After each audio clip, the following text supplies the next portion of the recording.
How to buy gift card on Shein app. First, open your Shein app and make sure that you're already logged into your account. At the lower right corner, click the Me button to see different features such as your account, orders, settings, and the gift card feature. At the top right corner, click the gift card icon. In this feature, you can see or add your gift card.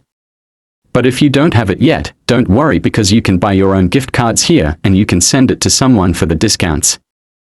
Just scroll down to pick the gift card you want. There's a lot of gift cards for you to choose from and they are different from one another in terms of value and price. Pick the gift card you want and you'll see different designs and the amount that corresponds to each of them. Enter the email address where you want the gift card sent. And then complete the purchase. You can also add a message to your recipient. When you're done, just click the checkout button. Then, click Confirm. Choose the payment method you want, either credit or debit card or PayPal, and choose the button below to complete the purchase. And that's basically how to buy gift cards on Shein app. Thank you.